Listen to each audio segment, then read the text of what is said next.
Ó, ô Paulinho, você já vai comentar sobre isso, porque eu vou chamar o Thiago Salazar, né? Já que o assunto é esse, a gente vai falar aqui. Ô Salazar, boa noite pra você, tá aí no Parque São Jorge. Vamos falar, entra aqui na discussão sobre o Ramon Dias. Hoje, quais são as novidades em relação ao treinador? Boa noite, já ia chamar você de Michele mais uma vez. Boa noite, Marina, para você, para todo mundo que está acompanhando o Gazeta Esportiva. Marina, a novidade é que o Ramon Dias já está no Brasil, tá? Conseguiu pegar o voo para chegar no Brasil hoje. Ele vai acompanhar a partida contra o Vasco, mas ele vai acompanhar provavelmente de São Paulo. Essa é a tendência, porque o clube espera que o Ramon Dias acerte tudo entre hoje e amanhã para quinta-feira dar treino no CT Joaquim Grava.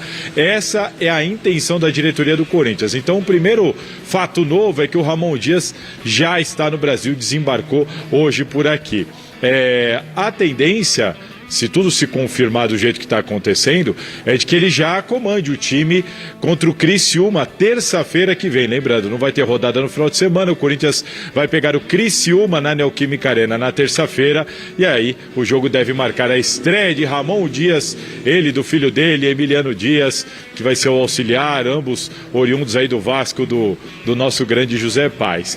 Agora, sabe o que deu o que falar? O Antônio Oliveira, que deixou o Corinthians há pouco tempo, demitido aqui pela diretoria do Augusto Melo, depois de muitos resultados ruins, mas aquilo que a gente já trazia no Gazeta Esportiva se confirmou. Dá uma olhada aí na nota oficial, no post oficial do Antônio Oliveira nas redes sociais dele. Ele fez muitos agradecimentos, mas lá no finalzinho, na última linha, ele escreveu o seguinte: não bastou eu querer cumprir e fazer. Devíamos querer cumprir e fazer todos. Aí a cutucada para cima da diretoria do Corinthians e bate exatamente com a informação que a gente trouxe à época da demissão. O Antônio Oliveira, ele ficou muito incomodado com essa demissão. Ele entende que os resultados ruins não é que não tinham culpa dele, né? Ele não foge da responsabilidade, mas ele entende que o elenco foi mal reformulado, era um elenco desequilibrado, entende que o Augusto Melo não cumpriu com as promessas de trazer os reforços que eles combinaram, conversaram, e além disso, o Antônio Oliveira se incomodava muito com a expectativa que, segundo ele, era equivocadamente elevada demais para o elenco que o time tinha à disposição. Então, tá aí. Cutucadinha do Antônio Oliveira na diretoria e Ramon Dias desembarcando no Brasil, Marina. Obrigada, Salazar, pelas informações. Agora sim, Paulinho, o que falar então desses dois temas que o Salazar trouxe aí? Na realidade, essa questão do Corinthians hoje, em relação ao Antônio, eu também vi esse post dele, acabou. Primeiro que ele chegou no Corinthians sabendo das dificuldades. Ele pegou uma equipe e com essa equipe ele falou que ia dar resultado. Todas as entrevistas, todos os jogos, não, nós vamos melhorar, daqui para frente, estamos caminhando, e os resultados não apareceram. E quando não aparecem os resultados, não tem como você segurar. Por mais que você fique esperando jogadores chegar, mas ele estava também entusiasmado com essa equipe que não deu o resultado que ele esperava. Agora, em relação ao Ramon, eu concordo com o Zé, trazer um choque. Eu precisava trazer algo novo para essa equipe do Corinthians. Também creio que o Carille não iria reformular toda essa equipe do jeito que está. Não creio isso. E até porque o Carille no Santos teve aí um período muito ruim e o presidente segurou ele lá. Então, por gratidão, ele tem que permanecer no Santos. Agora, a entrevista dele foi: não chegou nada, até porque se acontece 1, 2 derrotas no Santos, o torcedor já fala, pode ir, pode ir. Então tem que tomar muito cuidado com o que fala agora. Tem que saber jogar o jogo, né, Paulinho? Tem que saber jogar o jogo.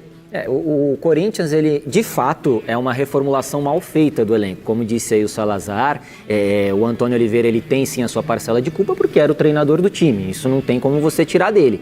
Agora, o Corinthians de fato não faz uma boa reformulação do seu elenco, que foi uma prioridade do presidente Augusto quando ele assume, e vai precisar dar peças para o Ramon. Repito, o Ramon chega no Vasco, o Vasco tinha 9 pontos no Campeonato Brasileiro e conseguiu bater 45.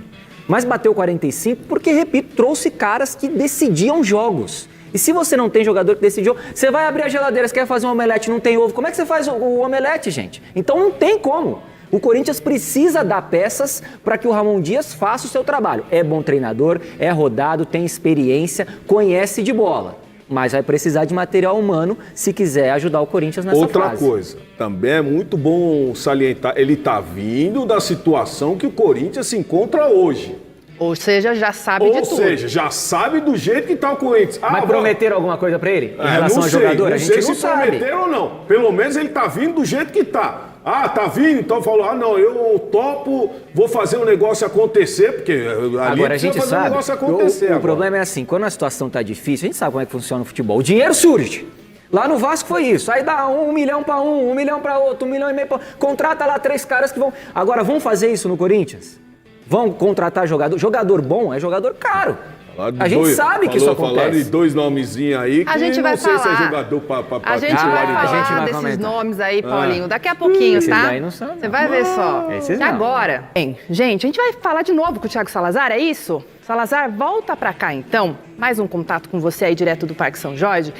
Porque eu quero saber um pouquinho mais sobre uma notícia que surgiu hoje aí, que você já tinha comentado ontem um pouquinho comigo em off, hoje li uma matéria, mas eu quero saber que história é essa do novo CEO do clube? Surgiu algum contratempo aí?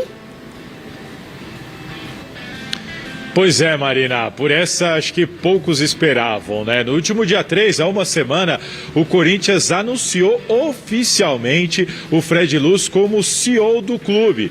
Teve um anúncio em todas as plataformas, site oficial. O Fred concedeu uma entrevista coletiva lá na sala de imprensa do CT Joaquim Grava, atendeu aos jornalistas por mais de 1h30 para falar dos projetos e tudo mais. O problema é que nós descobrimos que o Fred Luz não assinou o contrato com o Corinthians, assim como nos casos do Rodrigo Garro, do Lucas Veríssimo, enfim, do Mateuzinho, que treinou e depois teve que voltar para o Flamengo e tudo mais. O Fred Luz é mais um que o Corinthians anuncia antes de assinar o contrato. E o problema é que não dá para ter certeza se eles vão conseguir assinar esse contrato. Houve um atrito muito forte, uma discussão quente aqui no Parque São Jorge entre o Fred Luz e o Romeu Tuma Júnior, que é presidente do Conselho Deliberativo do Corinthians. Por quê? O Fred Luz quer um contrato com o Corinthians que, na verdade, é um contrato com a empresa Álvares e Marçal, do qual ele é sócio. Então ele viria como representante dessa empresa para trabalhar como CEO no Corinthians. Este seria o contrato proposto pelo Fred.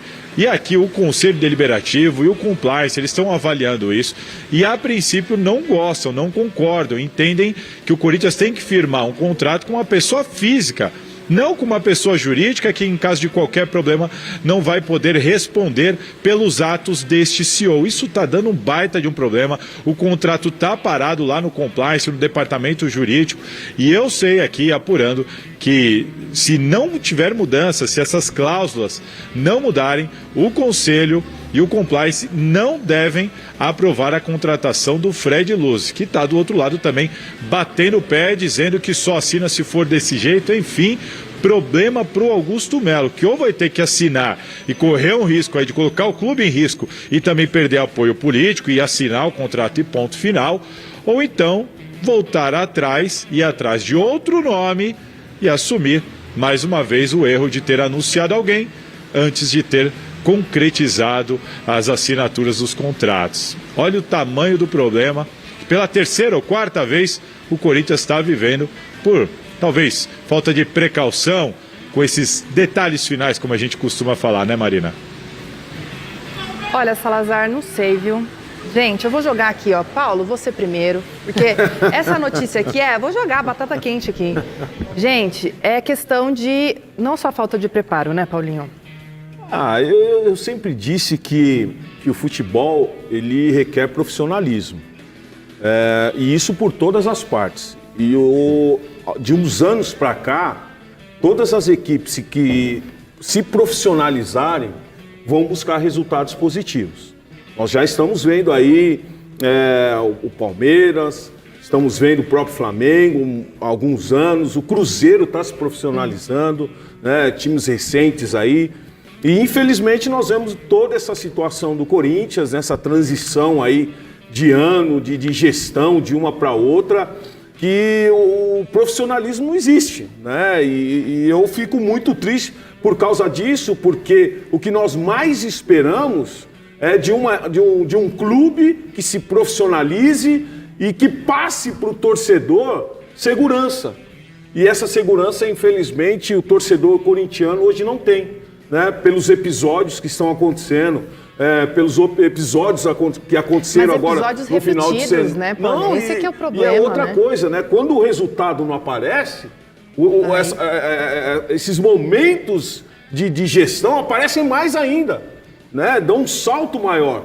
Então eu fico assim muito preocupado com essa questão da gestão que está sendo aí, infelizmente ainda como o próprio Salazar falou, deu a notícia e não assinou, é tudo muito complicado. Nessa eu tô com o compliance do Corinthians, com o conselho do Corinthians, porque a partir do momento que você assina com a empresa, o Salazar pode até explicar se ele tiver essa informação, o juridiquês aí, você assinou com a empresa pode botar quem ela quiser lá, não necessariamente o Fred Luz. Então esse que eu acho que é o pepino aí que precisa ser gerenciado. Então nessa eu tô com o compliance do Corinthians, você tem que assinar com o Fred Luz. Quando você contrata um profissional, você contrata aquele profissional. Mas como é que não viu isso aí antes? Tinha que ter visto. Não, mas eu contratei... ainda dá. Mas se a empresa tiver vários profissionais desse tipo... determina especificamente o profissional que vai trabalhar. Mas isso foi feito? Então, aí eu não sei. Aí é que eu tô te falando. Porque se a empresa tiver lá vários profissionais... desse gabarito que atuam na mesma área que o Fred. O Fred agora não vai poder atender você, vai botar o Paulo Sérgio.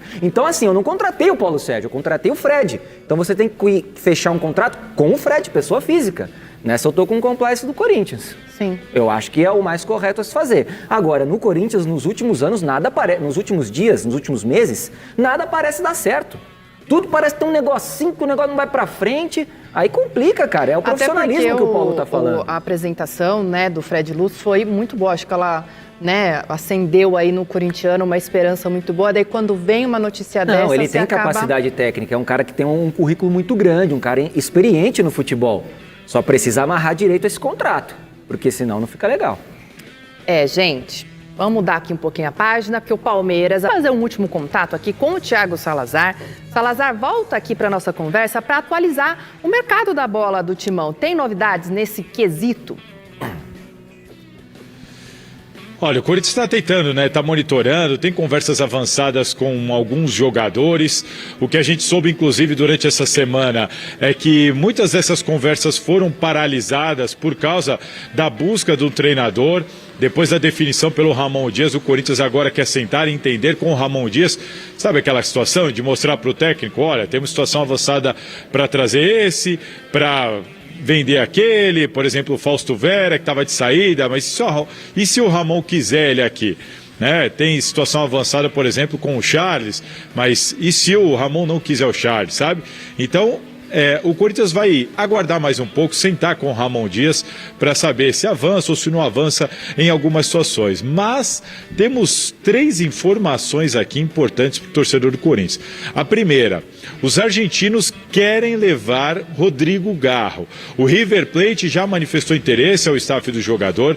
Agora é a vez do Boca Juniors manifestar interesse também em levar o jogador. O Corinthians já está ciente desse assédio dos argentinos pelo Rodrigo Garro, e a informação que a gente tem daqui é que o Corinthians está irredutível, vai fazer de tudo, vai bater o pé, não quer se livrar do Rodrigo Garro de jeito nenhum. Lembrando que o Corinthians contratou o Garro há alguns meses, ele tem contrato com o Timão até o fim de 2027. O Corinthians pagou aí mais de 5 milhões de dólares pelo Rodrigo Garro. Então vamos aguardar, né? Em tese o Corinthians tem um bom contrato ali, uma multa rescisória alta também, 100 milhões de euros, para se respaldar, para se proteger desse assédio estrangeiro. Outra informação do dia é a do Carlos Miguel, que foi anunciado no Nottingham Forest, e aí é uma curiosidade, ele num vídeo institucional lá no Instagram dele, ele disse que se sente mais um do bando de loucos e que espera um dia voltar para defender o Corinthians. Será que tem clima para o Carlos Miguel? Lembrando que o time inglês aí depositou a multa de cerca de 4 milhões de euros. Aquela multa que era de 50 caiu para 4 e agora o Corinthians vai receber aí os 4 milhões de euros, cerca de 30 milhões de reais. Deu o que falar. Vocês acham que tem clima para ele voltar? Não sabemos. E para fechar, o nosso diretor pediu, eu fui atrás sobre essa informação trazida pelos amigos aí, Bruno Andrade, André Hernan, o pessoal lá, nossos amigos do UOL, sobre o interesse do Corinthians em Mário Balotelli, ele mesmo, italiano, de 33 anos, está com 33 anos, estava jogando no Adana Demirspor, não sei se é essa a pronúncia correta, time da Turquia, no qual ele acabou de encerrar o contrato, o time turco tem a possibilidade de renovar por mais uma temporada, mas ainda não manifestou esse interesse, ou seja, a gente não sabe onde o Balotelli vai jogar, e a informação que eu tenho do lado de cá é o seguinte: o Corinthians estava monitorando o Mário Balotelli, quando percebeu que ele não renovou o contrato, o Corinthians buscou informações com o staff do Mário Balotelli e agora avalia a situação, vai conversar com o Ramon Dias para entender se é possível e se o técnico tem interesse nessa contratação. Então a gente vai ter que aguardar mais um pouco, porque dependendo do que o Corinthians ouvir do Ramon e dependendo do que o Corinthians ouvir do staff do Balotelli, aí sim o clube vai tomar uma decisão se coloca uma proposta na mesa ou não. O que vocês acham? Mário Balotelli no timão é uma boa ou não, meus amigos? Passo a bola para vocês. E eu passo a bola aqui, porque fizeram assim com a cabeça, ó, o tempo todo, os dois, enquanto o Salazar falava. O Salazar tava dando assim. risada. O meu parceiro Salazar tava dando risada. Isso tá de brincadeira. Já tem um pouco problema no Corinthians, né? Imagina o Balotelli na noite de São Paulo. Porque a noite de São Paulo é uma delícia, né? Imagina o Balotelli aqui. O Balotelli não joga nada há mais de 10 anos, gente. Vamos falar aqui o português. A última vez que o Balotelli, que eu me lembro dele, sei lá, no City, na Eurocopa de 2012, sabe? Não dá. É um cara que tem trazido mais problemas do que soluções para os últimos clubes da carreira dele. Não dá para trazer. É mais um problema que o Corinthians vai trazer para si que não precisa. Pelo amor de Deus, não tragam o Mário Balotelli para o Corinthians. Pelo amor de Deus. Você também tá nessa, Paulo. Vocês estão loucos. Desse jeito. Que isso, não dá. O Balotelli, gente, por favor. Ele tá lá na Turquia. Outro dia viralizou um vídeo aí do Balotelli numa situação assim na rua caindo. Gente, não dá. Vamos falar sério aqui. Vamos falar de Rodrigo Garro. Vamos falar das coisas sérias aqui. Quer passar, então? Esse assunto fica pra trás? Eu achei que isso daí estão querendo tirar o foco, porque não é possível. Não é possível uma conversa dessa. Tem tanta coisa séria para ser resolvida. Treinador, novos jogadores chegando, precisa, como o próprio Zé falou aqui, quando o Ramon chegou no Vasco, veio 3 jogadores de peso, 3 jogadores que ajudaram. Mas aí viria o Balotelli. Mas o peso dele é outro, não é o peso de ser um cara que vai dizer. É outro peso, tá pesado, não dá mais. Balotelli não dá mais. E sobre Rodrigo Garro? Então, o Salazar trouxe aqui o interesse, né, dos argentinos, tanto Boca Juniors contra o River Plate. O negócio é paga multa, então, né? 100 milhões de euros no mercado externo. O contrato ele foi feito para ser quebrado, com certeza. Então paga os 100 milhões de euros e leva o Rodrigo Garro. É por aí que eu acho que o Corinthians tem que proceder e acho que vai ser assim. Então, assim, pelo que eu tenho de informação, o Boca não tem 100 milhões de euros para vir aqui e tirar o Rodrigo Garro. O Corinthians tem que fazer valer o contrato. Mas hoje em dia tem muito disso, o jogador não está contente, não está... Então pensasse nisso na hora que assinou o contrato. Assinou o contrato, é um jogador importante para o Corinthians hoje, não pode sair o Rodrigo Garro. Não pode. Tem que fazer valer o contrato. Então tá assinado, vai ficar aí, meu filho. Vai ficar aí. Hoje, o Garro, o Ranieri, são um dos poucos jogadores nessa equipe do Corinthians aí que você tem que ter muita atenção. Até no mercado, conversar com esses garotos, deixar eles com a cabeça boa para trabalhar. Agora, essas propostas vão sempre surgir. Vão sempre surgir. Agora, basta o jogador também entender da responsabilidade que hoje ele tem diante da agremiação que ele trabalha. Pois bem, gente, tá aí a opinião deles então, porque ó, hoje foi definido o primeiro finalista da Euro, a gente estava falando aqui, né? Larúcia ensaia a mudança no meio de campo para o jogo contra o Vasco. O Corinthians encerrou na manhã desta terça-feira a preparação para o jogo de quarta, às 19 horas, contra o Vasco, em São Januário, pela 16ª rodada do Campeonato Brasileiro. Na provável despedida do comando do Corinthians com a iminente chegada de Ramon Dias, o técnico Rafael Larúcia dirigiu um trabalho tático e ensaiou o que pode ser a equipe titular, com a provável presença de Igor Coronado na vaga de Rodrigo Garro. O camisa 10 argentino ficará fora da partida no Rio de Janeiro para cumprir uma suspensão. Garro recebeu o terceiro cartão amarelo na derrota por 3-0 para o Cruzeiro no domingo. Para encerrar a atividade antes do embarque, o elenco ainda treinou bolas paradas, defensivas e ofensivas, além de pênaltis, nesta manhã fria de 13 graus em São Paulo. Um provável Corinthians para a quarta-feira tem Matheus Donelli, Mateuzinho, Félix Torres, Kaká e Hugo ou Matheus Bidu, Ranielli, Breno Bidon e Igor Coronado, Ângelo Romero, Yuri Alberto e Wesley. Diante do Vasco, fora de casa, Timão tenta sair da zona de rebaixamento e reencontrar o caminho das vitórias no Campeonato Brasileiro. Em 15 partidas, o Corinthians somou 12 pontos na tabela e começa a rodada na 17ª posição, a primeira dentro da região que rebaixa as equipes para a Série B em 2025.